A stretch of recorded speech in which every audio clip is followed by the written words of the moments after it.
nói gương mẹ, xin mẹ dạy con hai tiếng xin vâng. Mẹ ơi, đường đi trăm ngàn ly khó, hiểm nguy dâng tràn đầy đó, xin mẹ dạy con hai tiếng xin vâng. Xin vâng, mẹ dạy con hai tiếng xin vâng. Hôm qua, hôm nay và ngày mai, xin vâng, mẹ dạy con hai tiếng xin vâng. Hôm nay, tương lai và suốt đời. Cung kính đọc tin mừng theo Thánh Luca. Bà Elizabeth có thai được 6 tháng thì Thiên Chúa sai sứ thần cực Raphael đến một thành miền Galilee gọi là Nazareth, gặp một trinh nữ đã thành hôn với một người tên là Giuse thuộc nhà David. Trinh nữ ấy tên là Maria.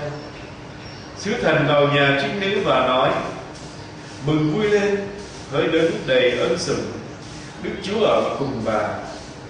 Nghe lời ấy, bà rất bối rối và tự hỏi lời chào như vậy có nghĩa gì. Sứ thần liền nói: Thưa bà Maria, xin đừng sợ, vì bà đẹp lòng Thiên Chúa. Và này đây bà sẽ thụ thai, sinh hạ một con trai và đặt tên là Giêsu. Người sẽ lên cao cả và sẽ được gọi là con đấng tối cao. Đức Chúa là Thiên Chúa sẽ ban cho người ngai vàng vua David tổ tiên người. Người sẽ trị vì nhà Gia-cóp đến muôn đời, và triều đại của người sẽ vô cùng vô tận. Bà Maria thưa với sứ thần: Việc ấy sẽ xảy ra cách nào, vì tôi không biết đến việc vợ chồng.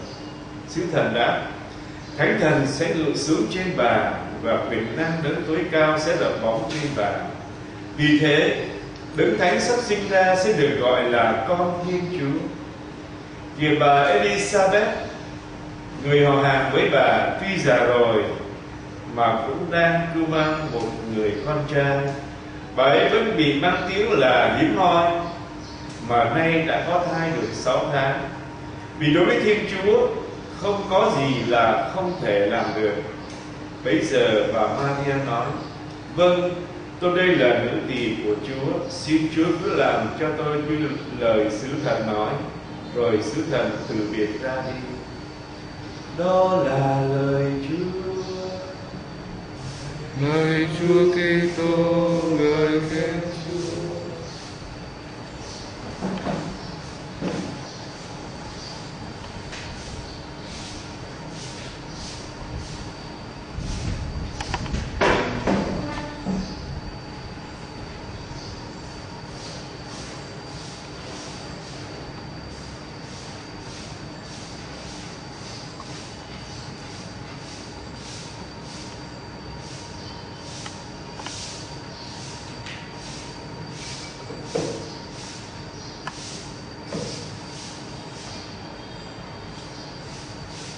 Hôm nay chúng ta cùng nhau nhìn ngắm đức tuân phục. Và bài tin mừng chúng ta vừa nghe đọc nói lên sự tuân phục, nói chúng ta biết về sự tuân phục của Đức Maria trước Thánh Ý Chúa. Mẹ đã vâng phục và chính mẹ đã cộng tác với ân sủng, và Đức Cứu Thế đã đến trần gian. Tuân phục là một trong 3 lời cấn dòng.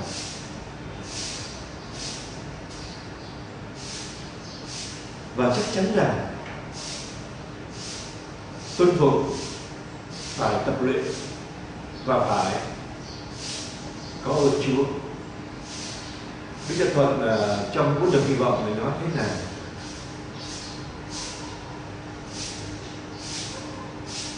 chinh khiết là chết cho nhục dục, vâng phục là chết cho y nghi.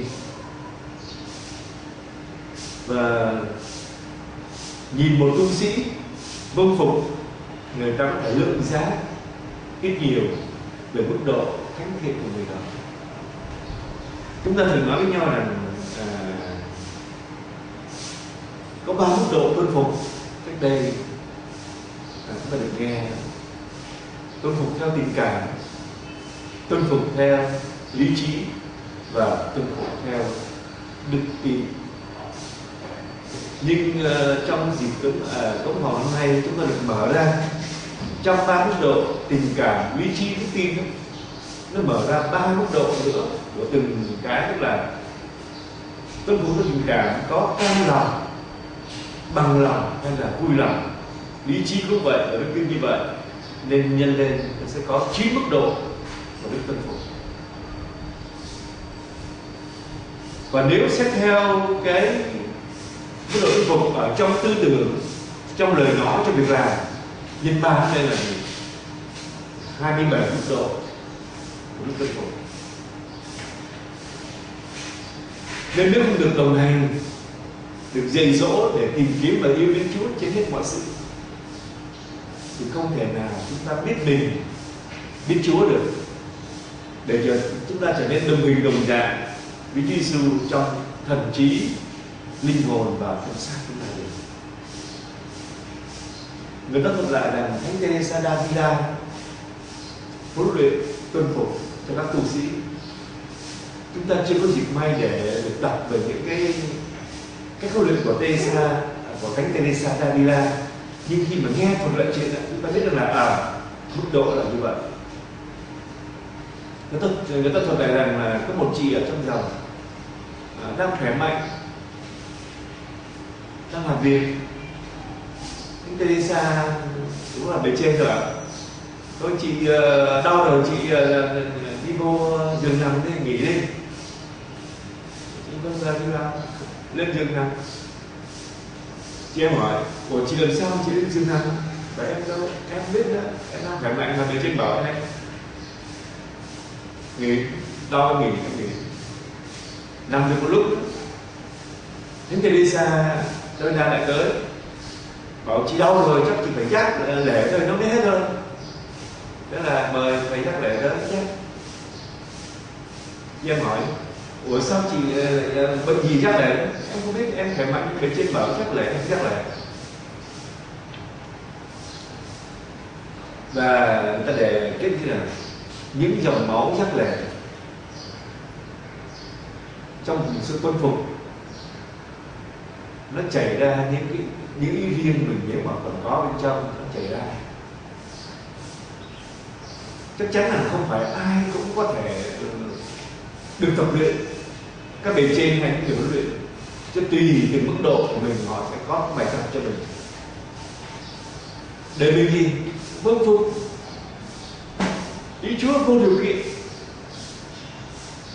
Có một lần được trao đổi với cha Beda Thúy, hồi xưa ngài là bề trên của dòng Hiển Đức Thiên Phước, thì lúc đó chúng ta còn trung tâm ở Hiển Đức, thì có trao đổi với ngài bảo thưa cha, có một số người nói rằng tuân phục tối mặt bây giờ không hợp thời nữa, cộng đồng Vatican II mở rồi tuân phục đối thoại.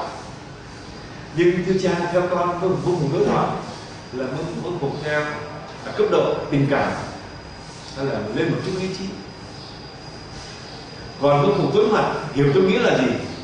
Tại vì người ta cứ nói là tại vì không có lý luận, người không có gì tuân phục đâu.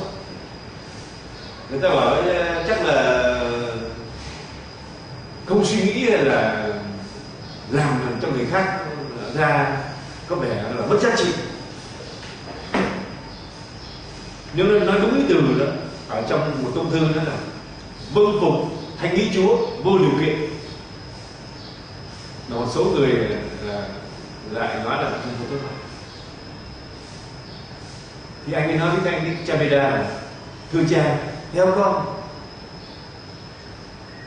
sau nhiều năm bước đi ở trong thánh ý Chúa, con thấy rằng chỉ có những người thực sự thánh thiện và can đảm mới vâng phục tối mặt được thôi. Hiểu tôi nghĩa là vâng phục vô điều kiện.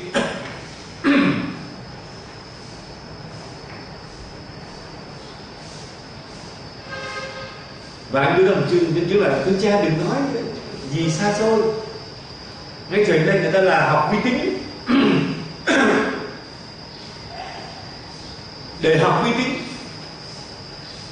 người ta cũng phải vâng phục vô điều kiện, vâng phục tối mặt. Tại sao lại phải ấn nút enter? Cái trường này người ta quy định như vậy, không thắc mắc, anh làm đúng vậy nó xảy ra.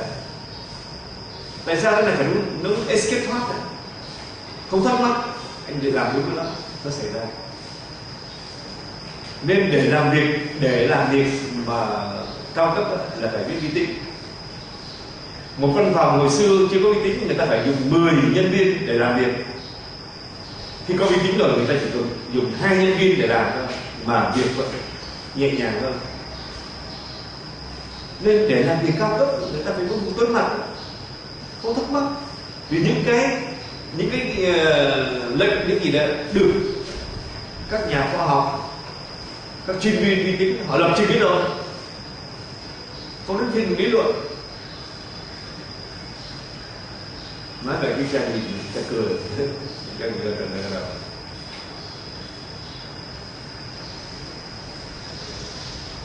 Nên không phải là nói những lời rất là dễ, hay là họ nói trước mặt để họ muốn che đi một sự không. Hiện thì trong tin mừng vừa rồi chúng ta vừa nghe đọc, chúng ta nói với nhau nhiều lần và suy nghiệm nhiều lần. Đức mẹ có hiểu về việc thụ thai về phép chứng thần là gì không? Không hiểu. Nhưng mà xin Chúa cứ làm cho tôi theo lời Sứ Thần nói. Tối mặt đó. Nói tối mặt thì anh em thích xài cái con tối mặt mà dùng từ nó hay, nó đẹp hơn, đúng trong một tâm thư là vâng phục thánh ý Thiên Chúa vô điều kiện, vượt qua cả cái tầng tình cảm, vượt qua cả tầng lý trí để vâng phục thánh ý Chúa. Và chính điều đó mở ra. Và nếu chúng ta đi trong thánh ý Chúa, chúng ta muốn được Thiên Chúa dùng chúng ta một cái tốt đẹp, chúng ta không phải biết học tập vâng phục thánh ý Chúa, vượt qua tình cảm đến lý trí và trong lòng tin.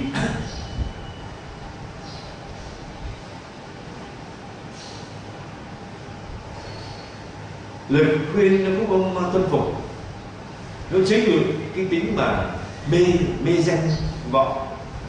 Nó gồm có tội kiêu ngạo và tội nóng giận, mà chúng ta gọi là tội kiêu ngạo chúng ta gọi là mê trí của mình, tội nóng giận chúng ta gọi là mê ý của mình. Theo lý thuyết thì tuân phục theo tình cảm, tức là trí của mình hiểu và lòng mình có chấp nhận hay không thôi. Với những người căm lòng đó, họ biết chứ, chỉ là hiểu phải có biết, nhưng mà lòng họ không cam, không chấp nhận.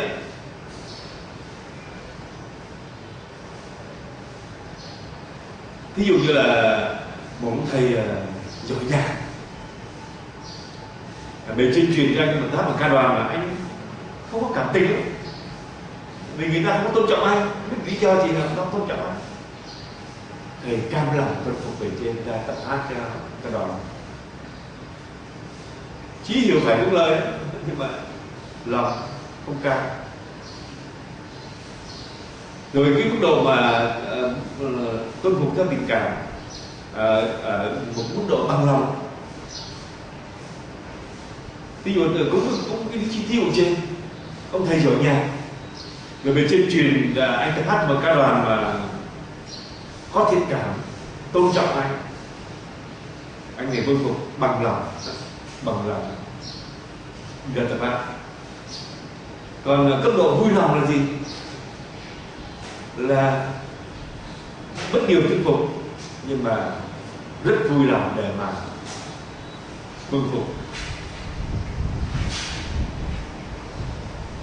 Cũng có thí dụ trên, ông thầy được về trên truyền ra hát ca đoàn mà thầy rất có cảm tình với ca đoàn, họ tôn trọng thầy, họ lại giúp đỡ thầy vật chất hay gì đó, thầy rất thích để mà giúp họ. Nên về trên truyền là gì? thánh vâng một cách rất là vui lòng. Và trong Kinh Thánh chúng ta có hai cái mẫu gương trước ý Chúa và để chúng ta xét coi.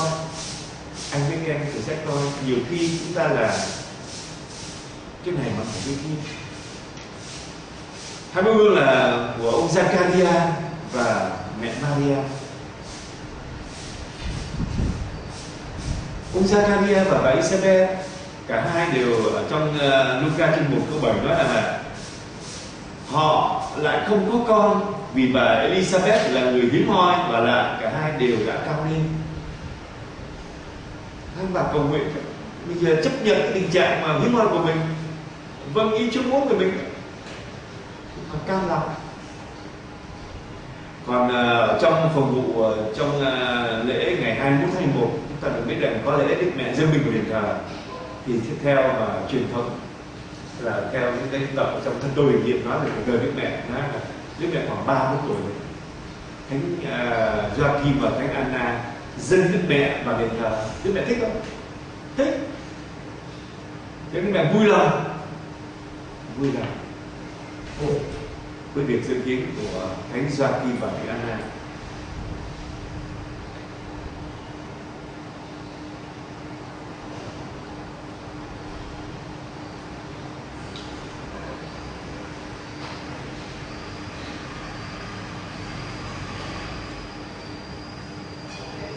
Hay là trong Phúc Âm chúng ta thấy ở một cái điều là khi mà Pilato đóng đinh để cho những người điệp Giêsu ra đóng đinh, và ông ta truyền được là gì?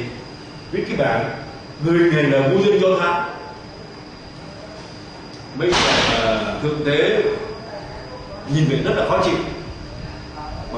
Chứ đừng biết người này vua dân Do Thái mà nói người này cho mình là vua dân Do Thái đi. Ông Phi-tô hỏi sao? Ta biết sao cứ để vậy. Có một số khác dịch là điều ta đã biết là biết, nên thực tế là anh phải chấp nhận một cái cam lòng trước cái con của Pilato. Nhất là những tu sĩ mà không có ơn quả tu mà vô mà hưng thuộc về trên cam lòng không có ơn, sợ không có lời về trên trách phạt hay là về trên kỷ luật trong lòng cây đắng. Hay là trong Phúc Âm ở trong Mắc-thi chương 21 câu 28 30, Giêsu nói về cái chuyện mà vâng phục của hai người con, dù muốn hai người con. Mắc-thi 21 chương 20 câu 28 32. Các nghĩ sao? Một người kia có hai người con trai, ông đến gặp người thứ hai và bảo là người nhất thì bảo đi làm vườn nho của cha, còn người thứ hai bảo là thưa ngài con đây, nhưng rồi lại không đi. Không cam đâu, không cam lòng, bằng dùng ngoài miệng con đây nhưng mà không có đi.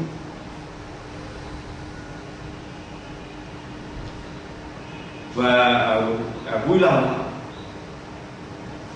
thì nói về cái chuyện mà người con á, ban đầu nó bảo là con không muốn đâu, không có đi đâu, nhưng sau đó nó hối hận và nó lại đi, tức là nó bằng lòng và vui lòng đi. Tuân phục theo ý chí nó có 3 cấp độ như chúng ta nói: cam lòng, bằng lòng và vui lòng.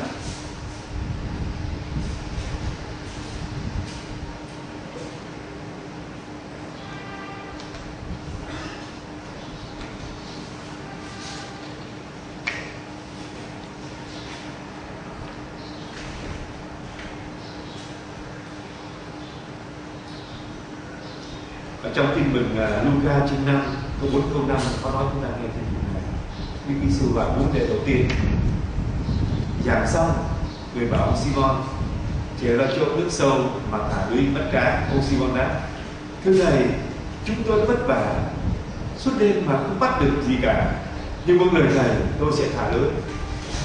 Phêrô tuân phục, cam lòng con là tay chuyên môn đây, thợ đêm không có ánh sáng mới lừa cá chơi hơn, ban ngày có ánh sáng là lừa nó khó. Và đêm vẫn vất vả, đêm ở trên đường, ban ngày mà thầy này bảo thả lưỡi thôi, nhưng mà vì thầy nói con thả đó, cam lòng, tuân phục cam lòng.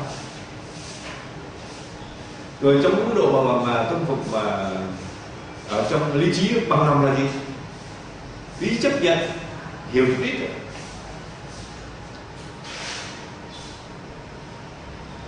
Có những tu sĩ vâng phục bất đắc dĩ vì bổn phận,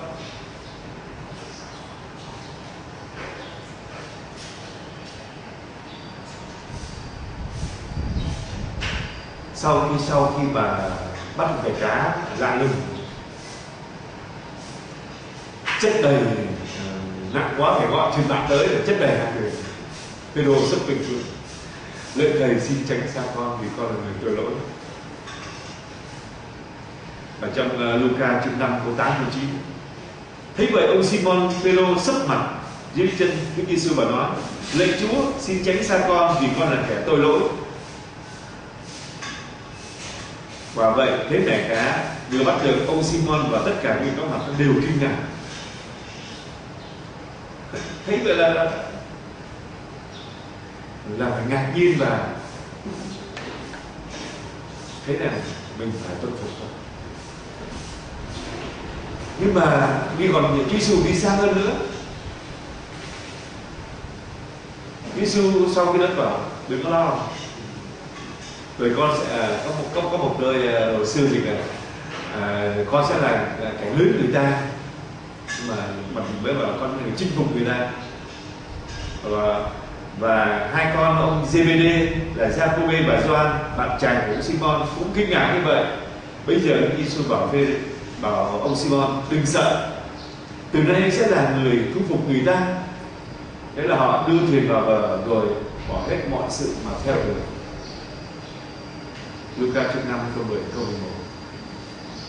Vâng phục một cách gì? Vui lòng theo.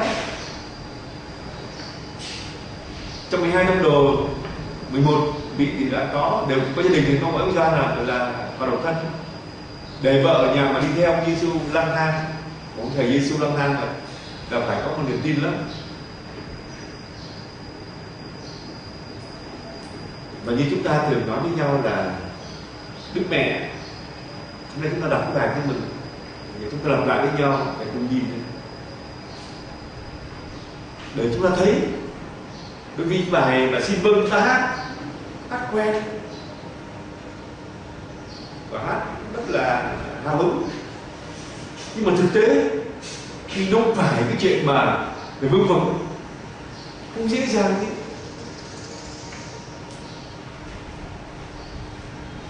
Trong ơn Chúa, những gì Chúa đã dẫn anh đi, anh sẽ cố gắng đi hơn dẫn dắt các em. Và có những bài học Chúa gửi tới cho các em, anh lắng nghe và anh đầy cái bài học cho nó tới tốt đẹp hơn. Thế đấy.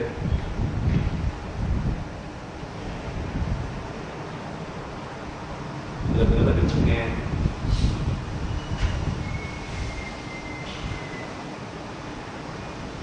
Rồi có những bài học mà anh cố tình thì biết cái gì đó, bài học phải như vậy, anh tạo ra bài học để để huấn luyện các em.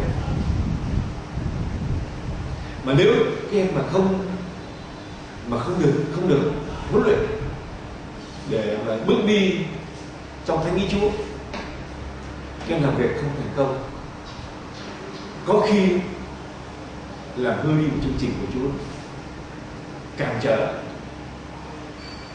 Có những cái mà vì chương trình của Chúa để tới, nhưng mà mình như Zakaria bị cân, tức là bị một cái hình phạt đó, thì đã không tin vào thánh ý Chúa.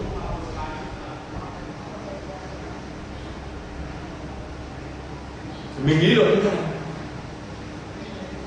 nhưng mà mình sẽ bảo là cái kia vâng cam lòng bằng lòng vui lòng.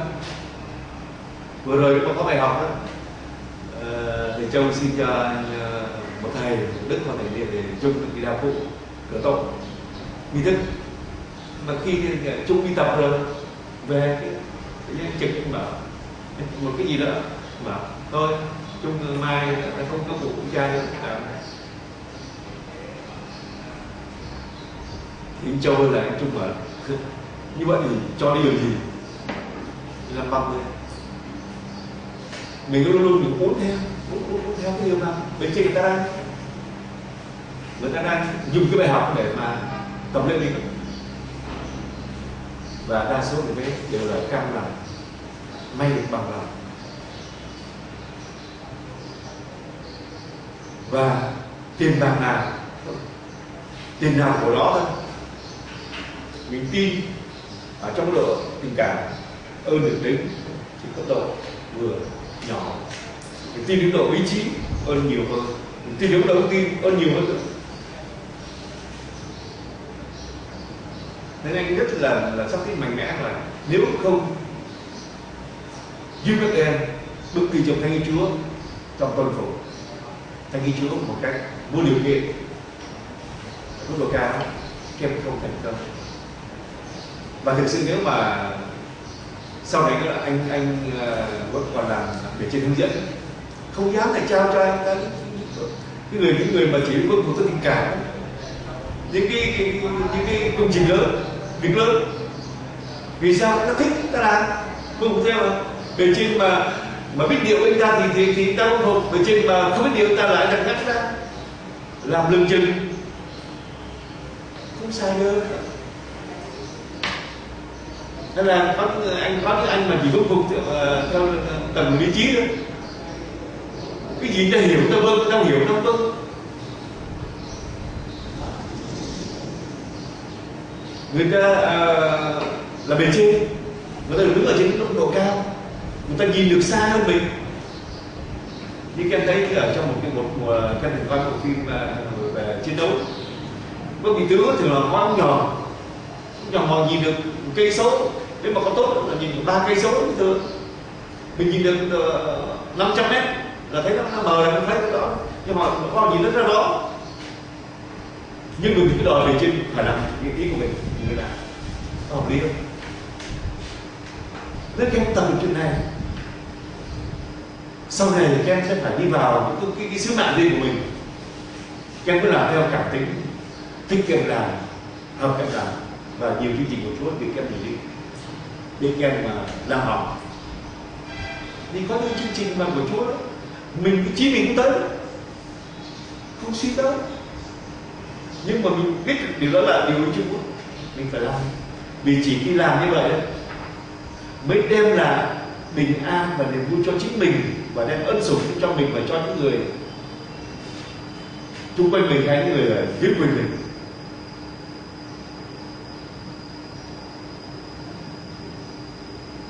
Hay có những tầng mà phải luôn vùng theo đức tin, tình cảm cũng thích đó, lý trí thì không hiểu, nhưng mà có tin để đi là chừng lại.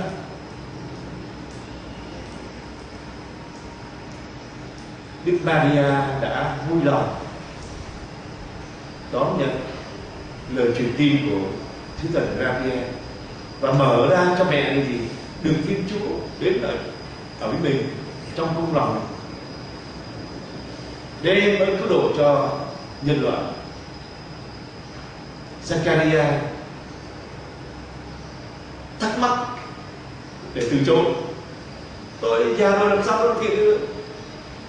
Còn Đức Maria thắc mắc thì để thi hành hai cách nhau, hai ân sủng khác nhau tới với nhau. Ông phải câm cho đến khi điều đó ngày đó xảy ra. Đức Maria thì ngôi hai xuống, thế là người đi cung lòng mẹ tràn đầy niềm vui. Nên tùy theo mức độ công phục của mình chúng ta nghĩ Chúa mà mình sẽ kéo ơn Chúa cho mình nhiều cái đi.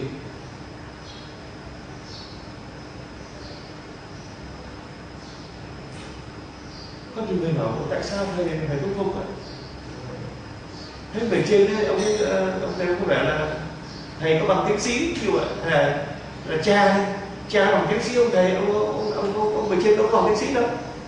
Và tại sao là cha phải công phục ông vậy?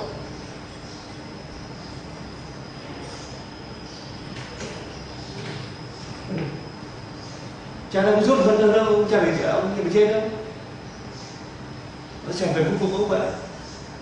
Trí tuệ cha đâu kém cỏi đâu. Tôi tuân phục bề trên của tôi vì tôi biết rằng Thánh ý Chúa được biểu hiện qua đi bề trên, không phải cho ông có bằng cấp, hay là không phải cho ông nhiều tuổi. Sau này thì cái biết là sau này nước nhà phát triển lên, có những bề trên mà được trẻ, được bầu lên. Hồi xưa mình là đàn anh của nó, đàn anh của ông ấy, mà với thời gian mình già, họ lên bề trên, mình phải vâng phục, không phải là tuổi tác. Nhưng mà trong đức tin tôi biết rằng là Chúa biểu lộ ý của Ngài qua bề trên của tôi, nên tôi vâng. Mà sở dĩ tôi làm như vậy không phải do một cái suy nghĩ thiền cận, không. Tôi muốn sống như thần tượng Giêsu của tôi, Đấng đã tuân phục Chúa Cha và vâng lời cho đến chết, và chết trên cây thập tự. Tôi muốn sống như Ngài. Khi sống như Ngài, tôi được giải thoát khỏi cái ý định của tôi, và ý định của tôi nó đầy đam mê dục vọng, có thể làm tôi khổ luyện, khổ sầu. Bên trong tôi muốn chứng tá phúc âm số 23 nói thế này: lời khuyên phúc âm tuân phục được đảm nhận với tinh thần đức tin và đức mến. Đảm nhận tinh thần đức tin và đức mến. Theo gương Đức Kitô tuân phục cho đến chết. Chính vì muốn sống trung thành với ơn kêu gọi mà các tu sĩ tuyên khấn vâng phục trong ánh sáng đức tin và trong chính sức mạnh của lòng mến Đức Kitô. Dưới ánh sáng đức tin và lòng mến Đức Kitô, tôi tuân phục. Chứ không phải là bề trên là biết điều với tôi vâng phục. Bề trên biết điều tôi cần ngắn không thấy đâu, không phải đức tuân phục, tình cảm cá nhân, không phải đức tuân phục. Tuyên khấn như vậy, các tu sĩ đã hiến dâng tất cả ý chí và bước vào kế hoạch cứu độ của Đức Kitô một cách vững mạnh hơn, quyết liệt hơn. Khi mình thuyết phục, mình bước vào cái kế hoạch cứu độ của Đức Kitô một cách mạnh mẽ hơn, quyết liệt hơn, trong lời vào rõ ràng hơn. Nên khi người ta sống tuân phục vậy, người ta hiểu tại sao mà ở trong cái hội có những gì có thể nói là những người mà canh tân, cứ dùng để canh tân giáo hội, và đều phải được đóng dấu thập giá của vâng phục. Nói đây người ta nhắc đến, người ta bảo là trong cái hội Chúa thường gửi, Chúa Thần gửi những con người tới để mà canh tân hay là làm cho cái hội được tươi sáng lên.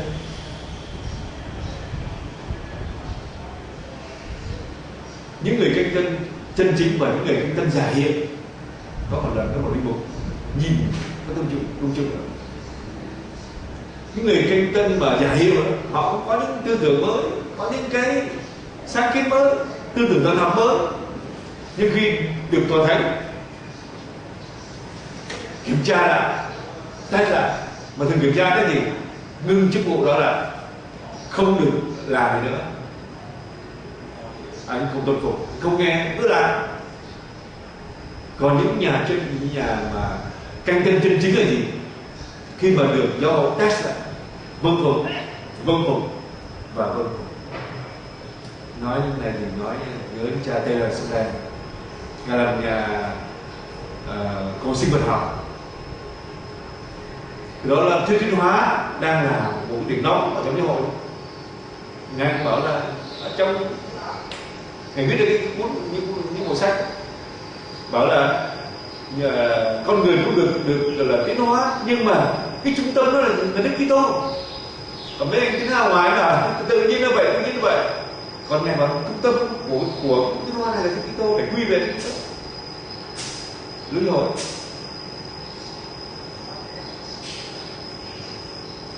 cũng tới ngài không được dạy học nữa, sách xuất bản không được dùng nữa, vâng là bỏ ngưng dạy học, và hình như là nhà chồng chuyển cái sang Trung Quốc, bên đó là sao mẹ đó đã chết. Ngài sao thì ngài nghiên cứu rồi đó, nhưng mà bức thôi. Mà khi ngài chết thì người ta thấy là trời, cái sách của ngài biết hay quá, nó có chiều hướng của Kitô. Lúc thì ngài chết rồi.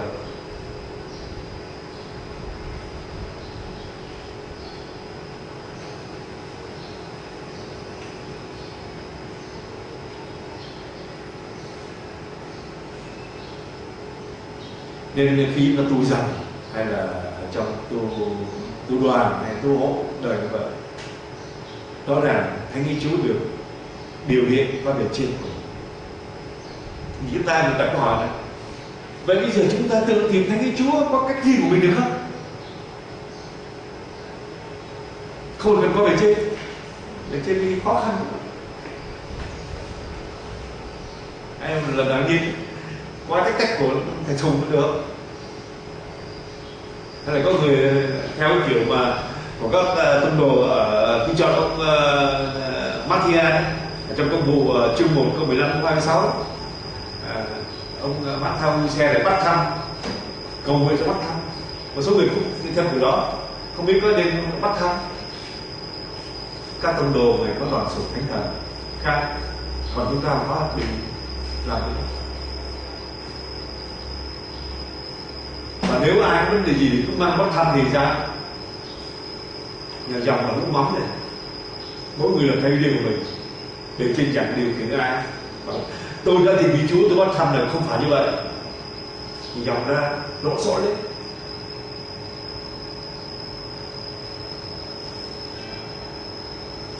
Chúng ta có một cái câu chuyện để minh họa cho chuyện này trong Kinh Thánh, trong sách Xuất Hành chương 19 câu 3 đến câu 5 và chương 20 câu 1 đến câu 21. Khi Mô-sê lên gặp Chúa nói xong rồi Mô-sê tới nói lại cho dân chúng. Không hỏi nhé, chả lẽ mình ông nghe được tiếng Chúa rồi chúng tôi không nghe được sao? Chúa tới và đưa vào cái họ ăn chay, đừng gần phụ nữ. Rồi ngày đó đi lên núi, ta sẽ nói với nó. Họ vừa lên trên núi thì sống chết động đất rồi, chứ họ sợ kinh hãi. Ông Môi-se ơi, thôi ông lên nghe tiếng Chúa đi. Chúng tôi nghe được, tôi sợ quá, Chúa chưa nói thôi. Chúa chuẩn bị nói đây mà chúng tôi đã chịu không nổi đâu. Sống chết. Dân Do Thái thời Môi-se, họ xin Môi-se nghe Chúa phán rồi nói lại với họ. Khi nghe tiếng sấm sét, tiếng tù vàng, khi thấy ánh lửa và núi bốc khói, toàn dân sợ hãi run rẩy và đứng xa xa. Họ nói với Môi-se: xin chính ông nói với chúng tôi mới dám nghe, nhưng xin Chúa đừng nói với chúng tôi kẻo chúng tôi chết đâu. Cũng chịu nổi.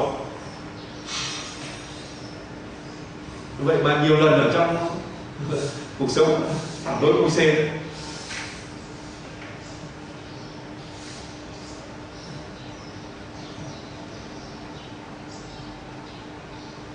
Hồi xưa thì ở trong mình là rằng một mục đích của mình là giúp giảm trung tâm, đúng không nào? Dạy để cầu nguyện, để thiền Kitô, rồi nếu mà sau này chúng ta đông thì chúng ta sẽ một chất truyền giáo. Nên cách hết là anh đi vào đúng mục đích,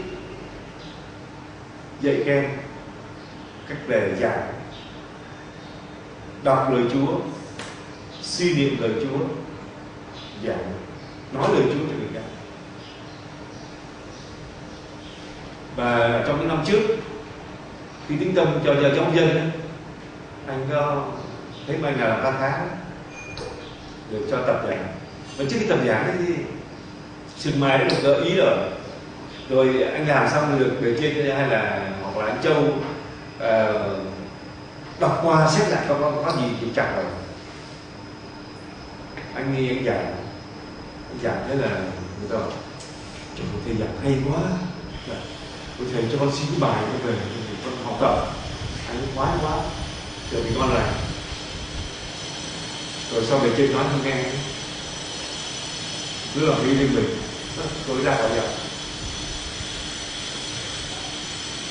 ảo tưởng lên mới được ra khen ngợi, mới được trao một vài trách vụ nữa. Làm được cái gì thì thành công như là ảo tưởng. Đừng nói về cái này, nhưng mà lần nào nó kinh đọc câu chuyện này của Thánh Margarita để thấy là họ thực chú Chúa Giêsu rất là quyết liệt. Thánh Margarita viết lại ở trong cái cuốn tác phẩm của Ngài, tương trệ Ngài là có Thánh Margarita được Chúa Giêsu hiện ra dạy dỗ về làm thánh linh, hướng dẫn. Thánh Margarita là nữ công trong việc mà có động việc mà lễ trái tim Chúa Giêsu. Hồi xưa chúng tôi cũng có, mà chính bà này Chúa Giêsu chọn là. Và có lần Chúa Giêsu hiện ra với Thánh Margarita bảo trong ngày đó, cái giờ đó con làm việc này cho ta mới con làm. Đến ngày đó giờ đó bề trên lại bảo bà Sơ Margarita làm một chuyện khác, thì ba này phải không lần trên nữa. Nhưng lần sau Chúa Giêsu hiện ra đó,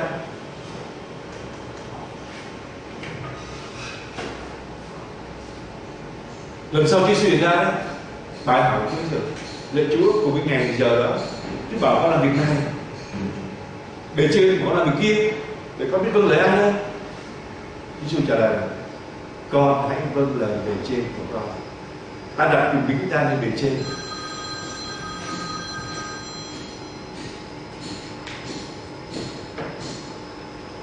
Rõ ràng được Chúa Giêsu hiện ra đó, thế nên phải theo những cái cách nào của mình thôi. Mà Chúa Giêsu xác định hãy vâng lời bề trên.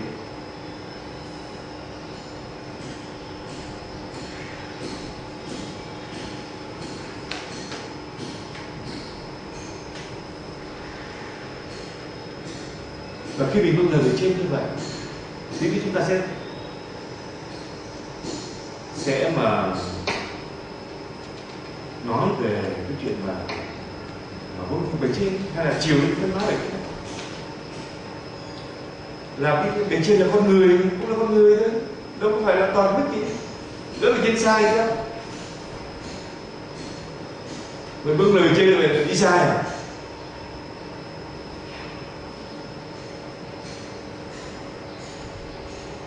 Nên là trong chúng ta tổng huấn là chúng ta thu âm số 7 nói thế này: Đức tuân phục Kitô giáo là một sự tùng phục thánh ý Chúa vô điều kiện. Rõ ràng chứ không phải nói là đối mặt, vô điều kiện. Đức tuân phục của các tu sĩ là một tác động hoàn toàn tự do đã làm cho họ trở nên tu sĩ hiện nay. Nhiệm vụ của họ là làm cho tác động ấy luôn luôn trở nên sống động hơn bằng những sáng kiến riêng, hoặc bằng cách các tu sĩ sẵn làm được những mệnh lệnh của các bề trên của họ. Đức tuân phục ấy thay vì giảm bớt phẩm giá con người, làm cho con người trở nên trưởng thành bằng cách làm lớn mạnh quyền tự do làm con Thiên Chúa. Một số người nhìn góc độ tiêu cực, trời tuân phục vậy là mất phẩm giá.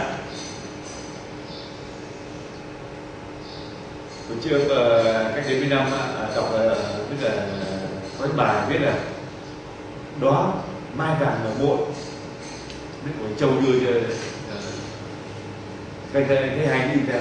Nó kể chuyện gì? Có một ông thầy chủ sinh đi tu chiều, Tết đi về được cho về bên Tết. Thế thì các tu sĩ gặp nhau, người tu dòng, người tu chiều, ma sư có, thầy dòng có, học nhau lại rồi mới lại bàn tán nhau. Bảo trời ơi sao mà cái bạn này trên mà khó quá, bắt chẹt gì ta, khó chịu quá, vậy sao mà tu nổ. Nhiều người bên kia quá, ông này hơi nản, buồn buồn đi về, thấy thầy tu phải ảm đạm quá. Ông về thì ông gặp một bác của mình tới Tết tới mà ủa sao cháu mà phải buồn rồi. Nhưng nếu ông viết đặt ông hay cháu đi học tu sĩ ở trong giáo xứ, các tu sĩ mà tháo nhau là sao mà cũng khó. Kêu bác cười. Ông bảo cháu biết không, bác hồi xưa là một tu sĩ, mà là thầy bốn, là hồi xưa còn có chức nhỏ đó, thầy bốn rồi đó, nhưng bác không có phục về trên, sách đâu nghe mà chống đối về trên. Thế là nhà dòng cho ra. Khi đi ra thì bác đi học trường sĩ quan, tại vì khi thường là học 12 cho là đường đi học sĩ quan. Cái chàng mà sĩ quan lương ấy, nó nhỏ tuổi bác.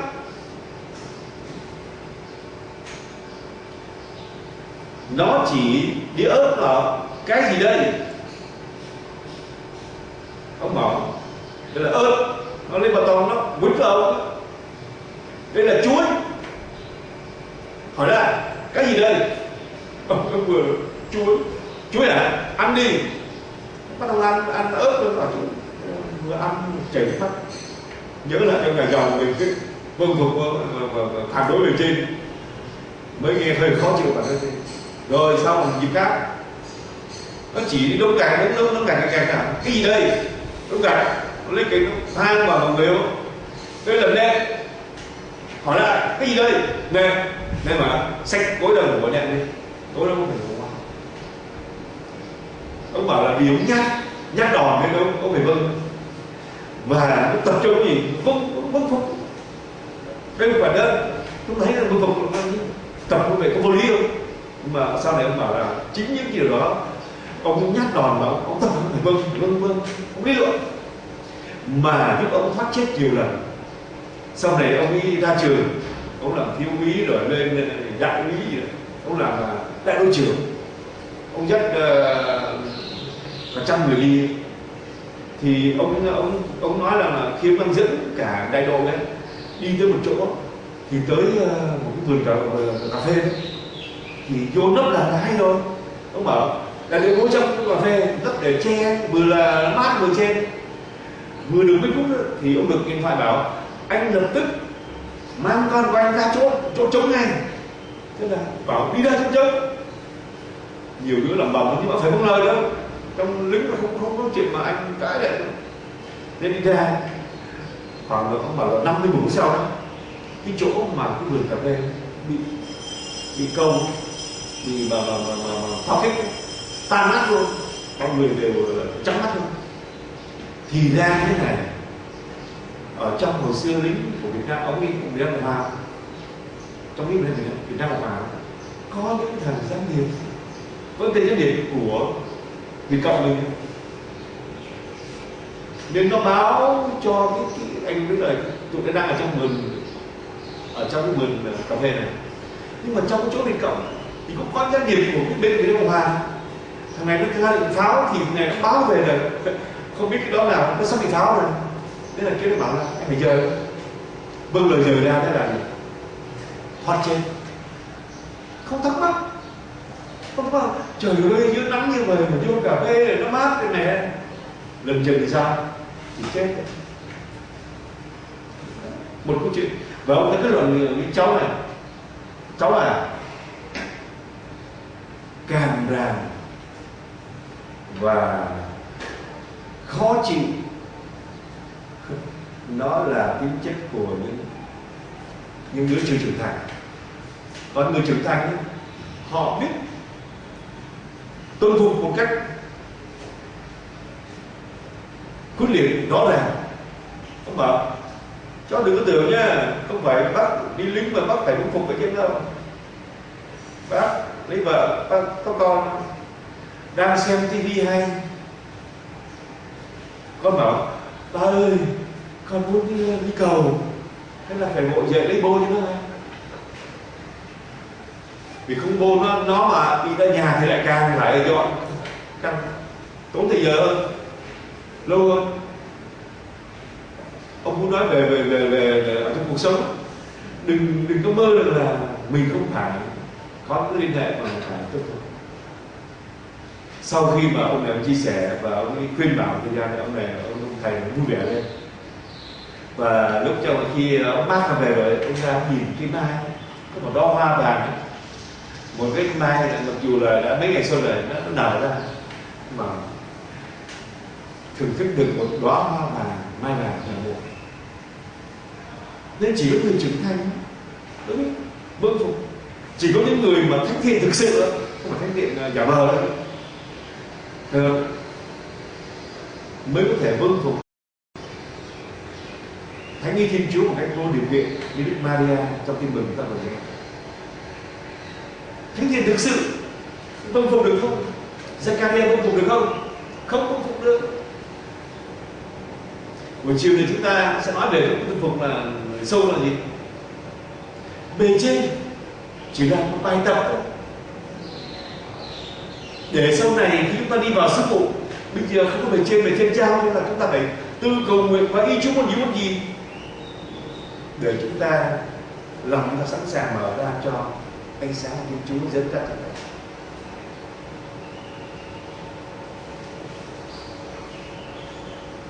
Cũng như nếu mà các em nào học nhạc biết đấy, học nhạc lý là cái căn bản để gì? Anh Dương học đời, học trống được này, học kèn saxo rồi, anh học hòa âm này và nhiều thứ khác, đó là cái cơ bản để anh đi vô anh không cái bề trên là một dụng cụ mà Thiên Chúa xài để huấn luyện, để mình mở, để làm cái căn bản để mình đi vào cái sứ vụ của mình.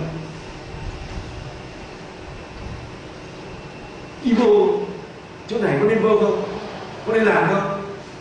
Người ta thuật lại chuyện mẹ Teresa Calcutta, khi mẹ vào một cái đoàn đang bị lụt mà, nên mẹ một số đoàn đang đi đường để cứu trợ, thì tới lúc đó thì từ lúc mẹ đi ra bảo chúng ta đi vào ngõ này, và không, trong người ta nói là lụt ở chỗ kia kìa, không vào chỗ này mẹ ơi, mẹ bảo không, đi vào chỗ này cúp lên cái video, thì em phải chiều mẹ.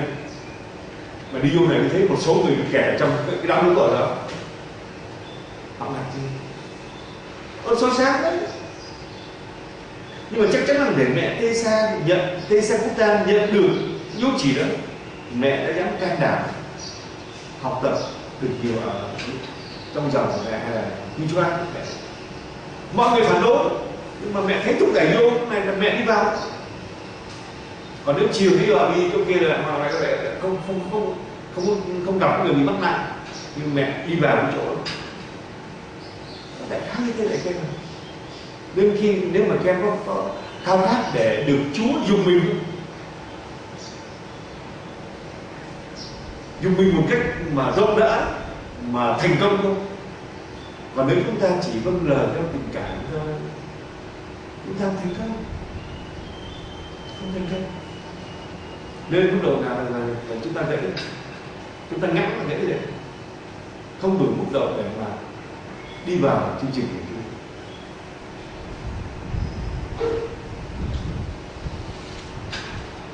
Rồi mỗi khi mà chúng ta bị vấp ngã về đức vâng phục, chúng ta làm gì?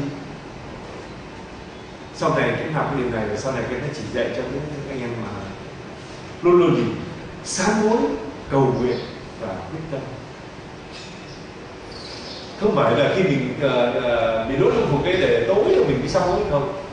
Các em tìm kiếm lúc nào anh cầu nguyện Chúa được. Chúa, con đã lỗi vâng phục, con không là ở trên, con con đã không mong thấy Chúa được thể hiện qua luật sống cộng đoàn của con. Cầu với Chúa để và Chúa xin tha thứ cho con, và xin ban cho con ơn để con có thể là con tốt hơn, bình an sẽ tới với các em, và lần sau các em gặp hoàn cảnh đó, các em sẽ vượt lên trên, hoặc là các em vượt qua, hoặc là các em sẽ khá hơn.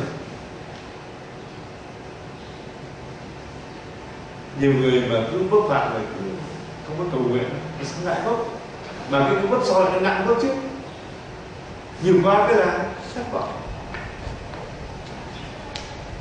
Hồi xưa ở trong tu đời mà lời Chúa Kitô có một anh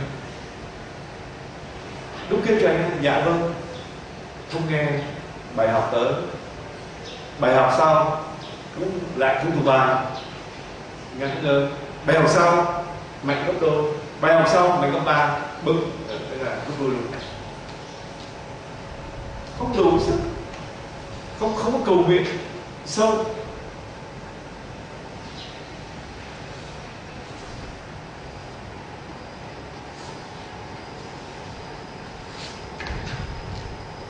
Và sau cầu nguyện xong mình có tâm tình quyết tiến lên trên con đường thánh thiện.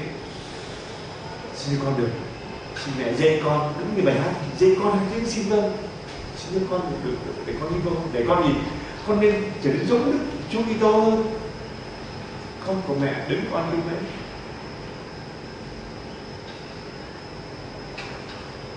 Ở trong trước đây có một cuốn sách khá hay tựa là Những mục tử trong sương mù. Thật là chuyện của một ông cha giàu. Ông cũng không về trên. Ông sinh ra khỏi dòng. Ông sinh ra khỏi dòng không phải là ông bởi vì một cái lý do về sắc dục, mà là vì ông không phục về trên. Ông sinh ra thì dòng ra. Khi ông ra thì ông đi làm. Ông đi làm một cứ là cái này, khi người ta rồi người ta phát hiện ra ông là linh mục.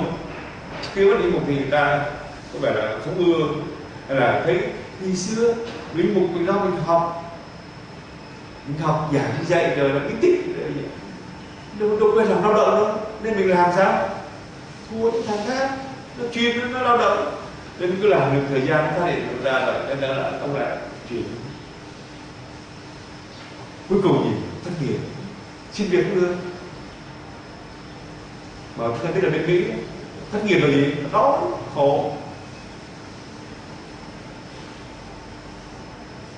Và khi đó là khổ quá, cái ông kia có một cái anh mục sư trong một số tin lành, anh ấy biết cái ông này là linh mục và khó khăn rồi, anh tới anh bảo thôi giờ tôi giúp ông như thế này, nhưng ông cũng phải có qua có lại. Ngày Chủ nhật mà tôi giảng đó, ông lên ông nói xấu đạo Công giáo. Tại vì anh em tin lành anh thường hay đi ra thì anh cũng nói là anh đúng mà, Công giáo là sai. Thế một linh mục mà nói nữa thì có lẽ là câu chuyện thế lượng luôn. Rồi nếu mà anh nói xong thì khi mà tiền mà xin mà trong nhà thờ đó, tôi chi một nửa. Ông này nói quá rồi, không có đường nữa. Bỗng bụng làm cái chuyện mà phải nói là nó nghịch với lương tâm của mình. Chủ nhật đó ông cũng lên, ông cũng nói xấu về Công giáo, bỗng bụng nói để có tiền để mà sống. Sau cái buổi mà họp của cái chàng như này không cho một đồng luôn, trắng trợn. Ông ấy đau đớn mình vì đó là mình phải làm chuyện cho này, nó mới xấu mẹ nó hộ mình rồi, mà giờ cái thằng nó chơi nữa. Và với ông lên và xong đã đi đâu vừa buồn mà lại vừa đói đau nằm mà. Thì có một ông linh mục bạn của ông nghe về ông vậy đi tìm thì gặp ông ấy trong cảnh mà đói nghèo và đau. Ông này ông ấy săn sóc, ông ấy mua thuốc thang, và ông vào phải tắm trong này. Ông này ông tắm trong này sao đó. Và ông này cũng làm cử chỉ mà kia kia rất xúc động. Một linh bạn cũng cầm bàn tay của hôn một cách là kính cẩn. Và sau này trước hành động bác ái như vậy, cô linh mục này quyết định phải trở về. Sau nhiều tháng không đi nhà thờ, ông ta có làm lễ đâu, không đi lễ luôn. Và khi ông đi lễ, ông rước lễ lại, ông bảo đây như là một cuộc rước lễ lần đầu lần thứ hai. Và ông xin được là ông xin trở lại. Ông bảo xin các linh mục ở trong là đừng có coi thường và kính rẻ ông. Ông chia sẻ một kinh nghiệm đau đớn như vậy để thấy rằng là được sống trong lòng giáo hội nó là một cái hạnh phúc, được sống trong lòng như vậy là một hạnh phúc. Đó là một câu chuyện đó là trong một trường trong sương mù. Nên khi mình sống với công phục, đem lại cho mình bình an, đem lại cho cộng đoàn bình an, và công việc của Chúa ở chúng ta. Và mình cứ buông một theo cảm tính của mình, đôi khi theo ý chí của mình. Có thể là đúng trường hợp này, nhưng mà đi vào trường chúng không đúng. Ta ở bên trên thì người ta nắm được nhiều cái sự kiện, và ta chọn đường này, không chọn phương án mình, không chọn phương án đưa ra, mình khó chịu, mình bất mãn, chỉ trích nữa.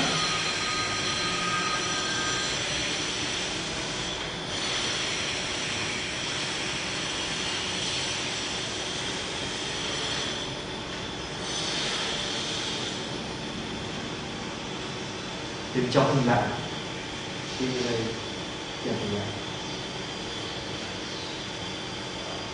anh dùng trong những ngày này anh dùng cái câu châm ngôn ở trong dòng Chúa Giêsu phục sinh là đấng được tìm kiếm và được yêu mến trên hết mọi sự, với tất cả thần trí, linh hồn và thân xác chúng ta làm câu nền để xác định. Anh cũng như em, chúng ta thử hỏi Chúa Giêsu tuân phục. Hôm qua chúng ta nói là Chúa Giêsu quyết định. Chúa Giêsu tuân phục có là đấng đưa chúng ta tìm kiếm trên hết mọi sự không?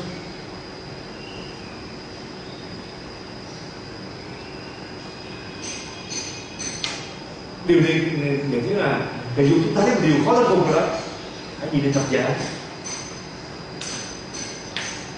Hãy nhìn thập giá, đừng có vùng nó chết thập giá.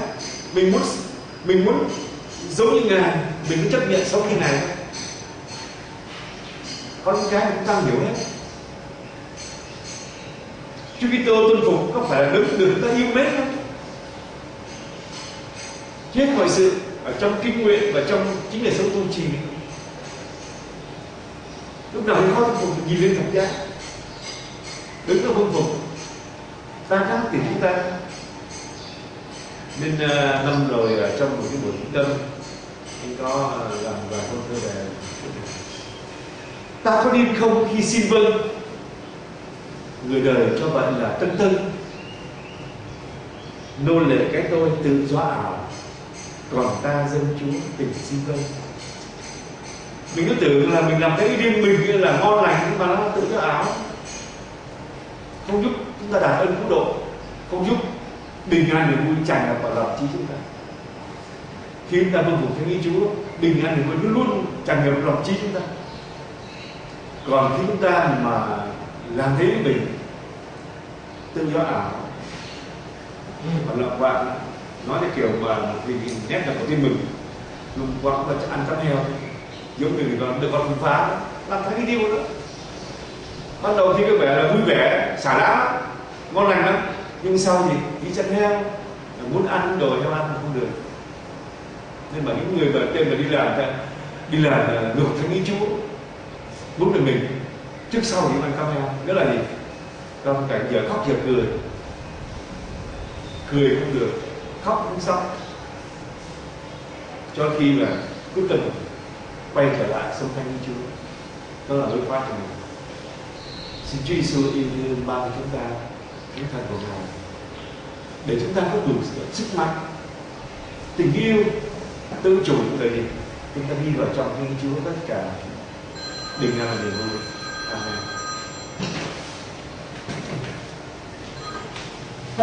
Amen.